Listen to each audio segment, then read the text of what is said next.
Salut à tous, bienvenue sur Tag. Aujourd'hui, on va déballer le SD Gundam Cross Silhouette Zeta Gundam. Le Zeta Gundam qui est paru dans la série éponyme des années 80, 85 précisément. On va voir ce modèle fait donc partie de la nouvelle série des SD Cross Silhouette Gundam. Ce sont donc, on a déjà fait ensemble le RX-78-2 et le Zaku 2. Ce sont des modèles qui ont deux types de silhouettes. Une silhouette SD, classique on va dire, qui reprend je dirais les mouvements et la frame des SD, et une cross silhouette qui est une silhouette qui permet d'avoir plus de mouvement et un petit peu, et grâce à deux pièces supplémentaires qui implémentent un petit peu le mouvement du gunpla. Vous voyez la différence ici. On vous tease un petit peu sur le côté à chaque fois, avec la partie bleue qui correspond au SD et la partie rouge qui correspond au CS. Voilà.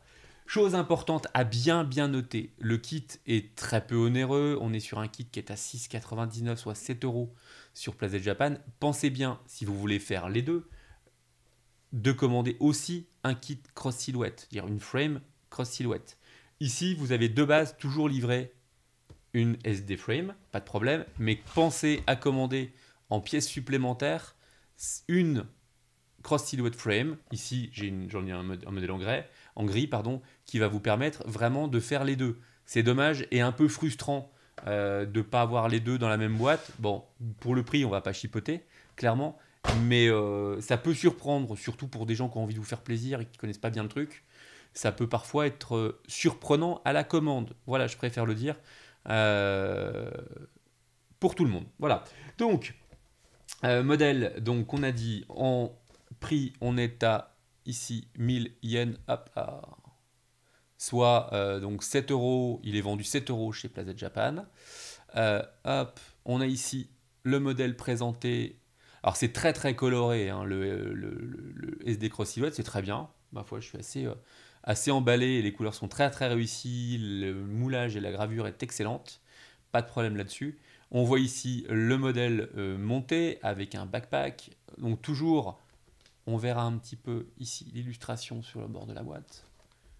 Et ici, toujours la possibilité de jouer au niveau de la gimmick du visage, du casque, avec soit des yeux vraiment typés SD, soit des yeux un petit peu plus mystérieux pour la partie CS. Voilà pour la boîte en elle-même. Pomme, allez, on ouvre. Et là, première surprise, des stickers qui m'ont l'air, ma foi, assez importants et qui vont couvrir la partie notamment du backpack. Donc, va falloir faire gaffe un peu et faire attention. Donc, à l'intérieur, un sachet, deux sachets et la notice. On y reviendra un petit peu après. On n'oublie pas. Donc, premier sachet. Hop, on trouve les parties les plus colorées et on va essayer d'aller dans l'ordre des grappes. Pour faire bien.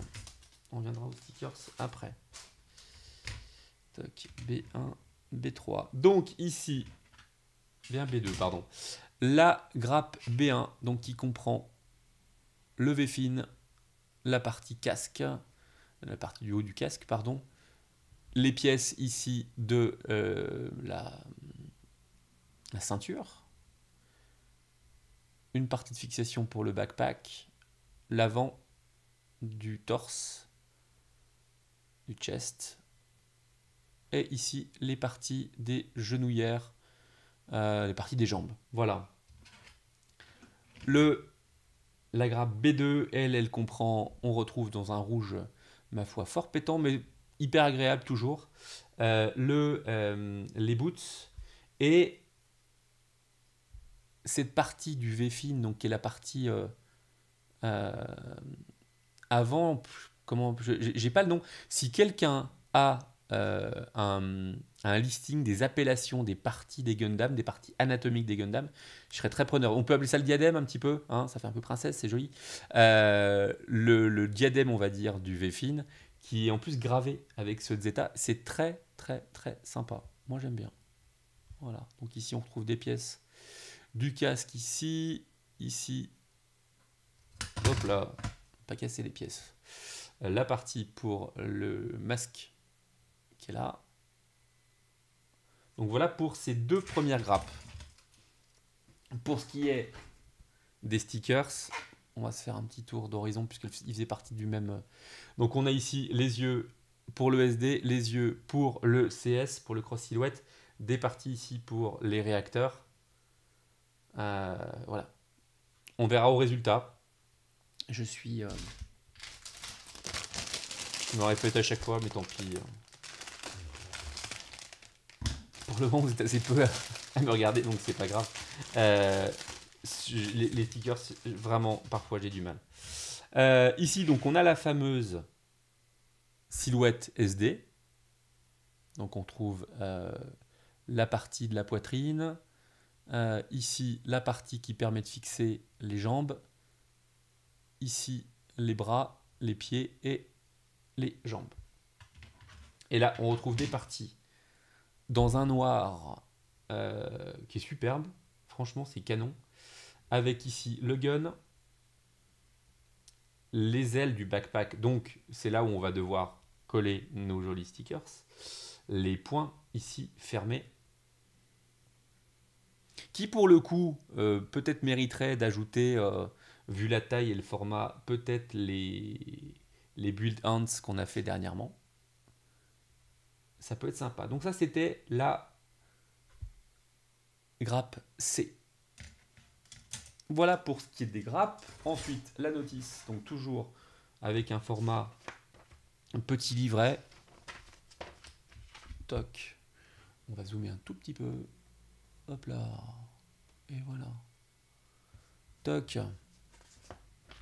Donc on retrouve les deux types de montage, le montage SD, le montage CS. Donc les deux sont agréables, mais effectivement il y a un peu plus de mouvement et un peu plus de gimmick possible et de pose possible quand on est en CS, évidemment. Alors sur ce kit-là, il conseillait un kit CS blanc. Voilà. J'irai récupérer mon kit CS du RX78, mais c'est ce qui est conseillé. Voilà. Et ici, vous avez toujours l'assemblage en parallèle des deux modes.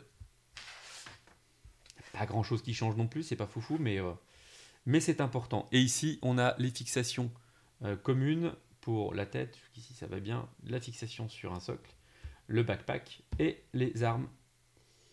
Ah, ils nous demandent d'enlever les pièces avec un nipper, ouais, comme si on ne savait pas. Non, non, c'est vraiment bien fichu, les notices pour des débutants.